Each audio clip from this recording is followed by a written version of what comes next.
목숨 걸고 최선을 다해야 보통으로 살까 말까 한 상황이에요, 사실. 왜? 우리나라이기 때문에. 다른 나라는 상관없어요. 우리나라는 다 열심히 하니까. 다 열심히 해요. 다르게 생각하면 다 고생하는 거죠.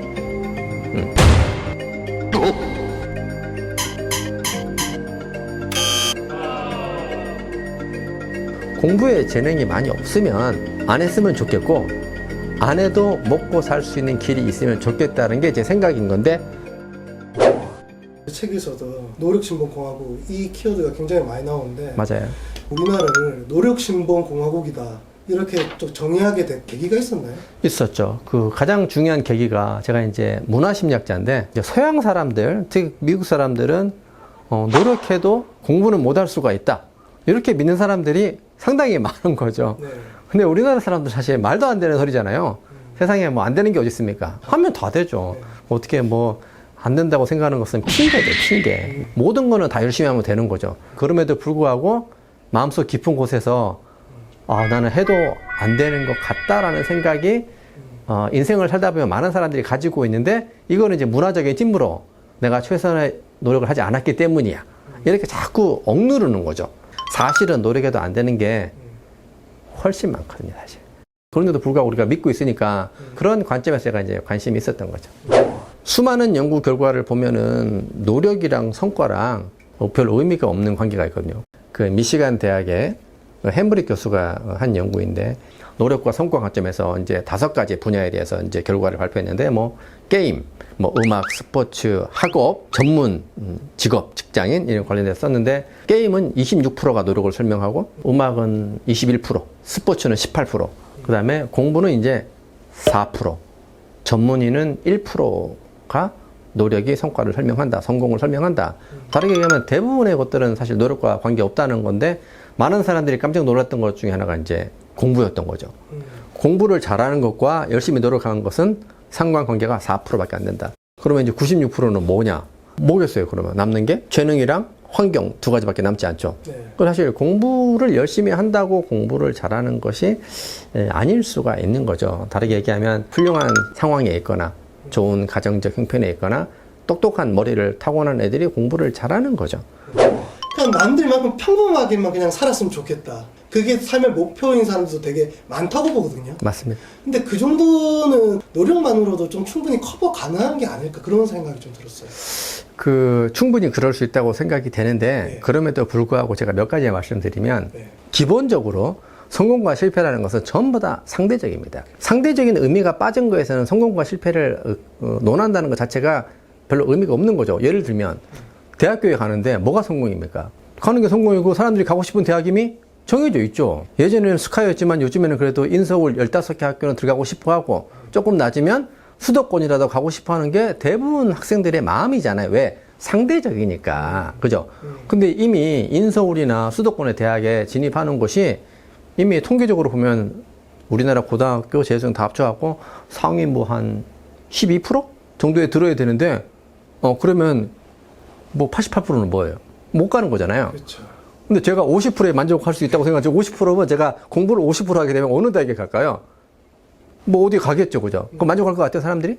이 정도는 내가 어렵죠, 사실. 상대적인 개념이기 때문에 상당히 어렵고, 두 번째는 어떤 얘기를 할 수 있냐면, 제가 만약에 노력신봉공화국에 살지 않고 많은 다양한 재능들을 인정하는 사회에 산다면 문제가 되지 않겠지만, 우리나라 사람들은 노력신봉을 하기 때문에 대부분 사람들이 최선의 노력을 다합니다. 장사를 하든 공부를 하든 유튜버를 하든 목숨 걸고 열심히 합니다. 자, 이런 상황에서 제가 보통을 하려고 그러면 그 정도까지 해야 되는 거죠. 제가 공무원 시험 어떻게 합니까?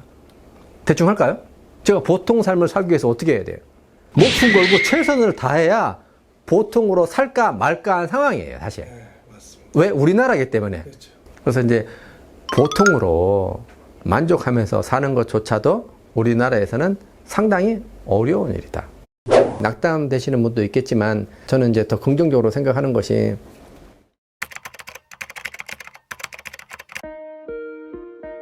성공을 했을 때 내 성공에 대한 명분이 있나라는 게 핵심인 거죠.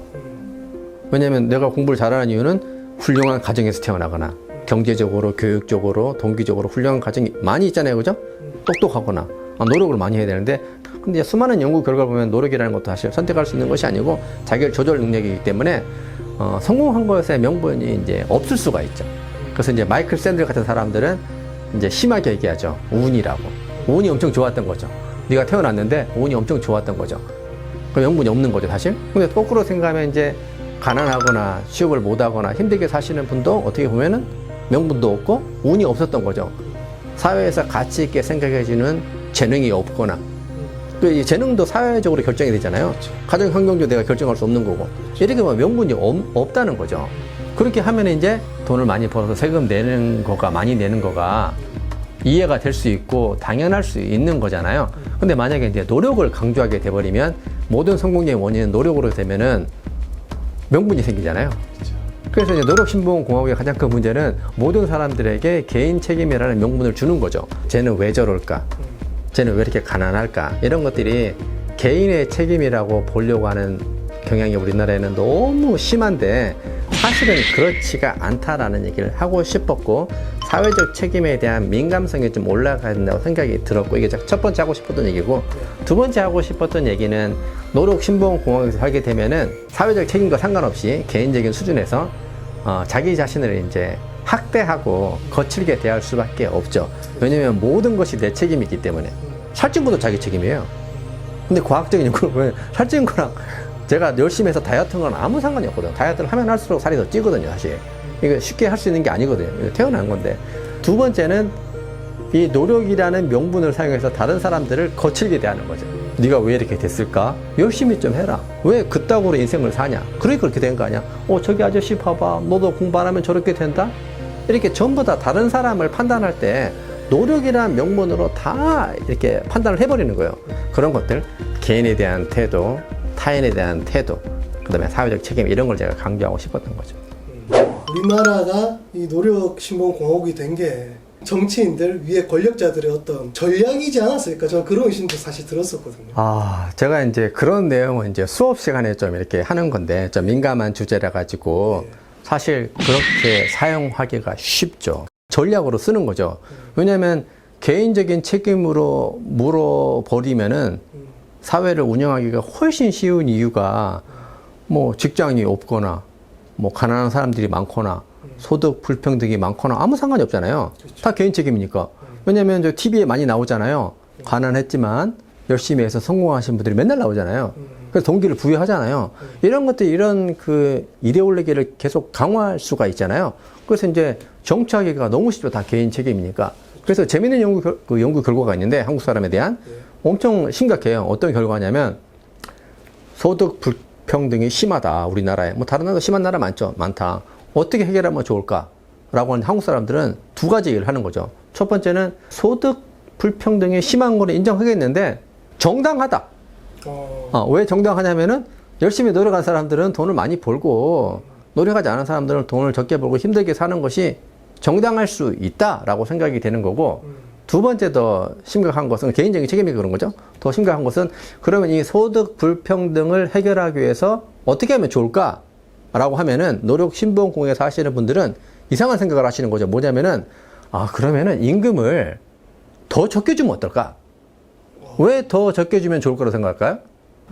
더 열심히 하니까. 이런 거죠. 그러니까 처벌을 더 세게 해야 더 열심히 일하게 될 것 같다. 그러니까 돈을 함부로 이렇게 어려운 사람들에게 나눠주지 마라.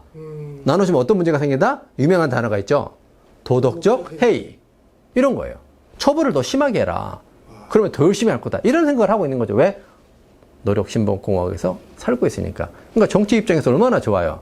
정치라는 것은 자원을 나누는 규칙을 정하는 걸 정치라고 그러는데 안 나눠도 되는 거죠. 그냥 그 훌륭하게 잘 되신 분들은 행복하게 사시고 명분이 있잖아요. 열심히 노력했기 때문에. 그래서 이제 이런 사람들은 이제 불만이 뭐냐면은 세금을 왜 이렇게 많이 내냐. 왜 누진세를 왜 하냐. 내가 나쁜 사람 아니고 그냥 많이 벌면 많이 번 거에 대해서 다 같이 20% 내면 어때? 그래서 내가 엄청 많이 내는 거잖아. 그렇죠. 이게 가장 협력적이고 약간 공평한 거 아닌가? 이렇게 생각할 수 있는 거죠. 근데 왜 많이 버는 사람에게 45% 내게 하냐고. 47% 내게 하고 내가 10억 벌었는데 4억 5천 내고 이게 말이 되냐. 이렇게 생각하시는 거죠. 왜냐면 내가 노력을 통해서 내가 이룬 거기 때문에 내가 충분히 쓸 만한 거에 대한 명분이 있다고 생각하시는 거죠. 사실은 그런 것이 아닌데. 그래서 이제 우리나라가 이런 태도를 갖고 있으면 이제 어려운 사람들 계속 어려워지는 거고, 사회적 책임 이렇게 막 강조하게 되면은, 쟤는 뭐냐. 좌빨이다. 이렇게 얘기하든지. 그죠? 그거 쉽잖아요. 핑계 대기는. 구질구질하게. 네 앞가림이나 잘하라고 하세요. 이렇게 하죠. 사회적 책임 얘기하기 전에 네 앞가림이나 먼저 하세요. 이렇게 하는 거죠. 그러니까 사회적 책임에 대한 그 민감도가 낮을 수밖에 없는 이유가 개인의 책임, 노력을 통한 성공, 이걸 너무 강조하기 때문에 이런 현상이 벌어지는 것 같아요. 그럼 이제 교수님께서 생각하시는 그 이상적인 사회가 되기 위해서 우리나라가 해야 될 게 뭘까? 네. 여기에 대해서 한번 조금. 좋습니다. 네. 제가 이상적이라고 생각하는 사회는 그 사람마다 가지고 태어난 능력이나 재능이나 특성들을 다양하게 인정하고 그런 것들로 인해서 먹고 사는데 문제가 없으면 좋을 것 같다라는 게 제 생각이고, 그게 이제 선진국이라고 생각이 됩니다. 교수를 하든 자동차 운전을 하든 가게를 하든 자기 재능에 맞게 특성에 맞게 하고 이것들로 인해서 먹고 사는데 문제가 없고 괜찮게 살면 좋은 사회인데, 우리나라는 이제 정해져 버렸죠. 이거 하면은 돈을 적게 받고 이거 하면 돈을 많이 받고, 이제 그런 것이 아니고 차이가 좀 적고 다양한 재능들을 인정하는 나라가 됐으면 좋겠다는 생각이 들고, 그게 이제 나라가 정부가 해야 될 일이라고 생각이 되고, 두 번째는 이제 그런 정책을 시행하기 위해서는 사람들이 어떤 생각을 가져야 되냐면, 내가 성공하고 실패하는 것은 내가 생각하는 것보다 태어나면서 결정되어지고 선택되어지고 영향받는 것이 많다. 이런 것들을 인정하고 공유해야만이 우리가 다양한 재능들을 인정하고 그것들로 해서 돈 많이 벌고 행복하게 살 수 있는 나라를 만들 수 있지 않을까. 근데 선진국들은 이런 일들을 차곡차곡 열심히 하고 있는 것 같고, 우리나라도 열심히 하고 있고 많이 발전했지만 옛날보다 많이 나아졌잖아요. 그죠? 지금은 공부뿐만 아니고 다른 걸 통해서도 성공하고 잘 살 수 있는 분야들이 좀 많이 생겼잖아요. 네. 앞으로 더 많이 생겨야 되는 거죠. 근데 이 속도를 빨리 하기 위해서는 노력신봉공학에서 벗어날 필요가 있다라고 생각되는 거죠.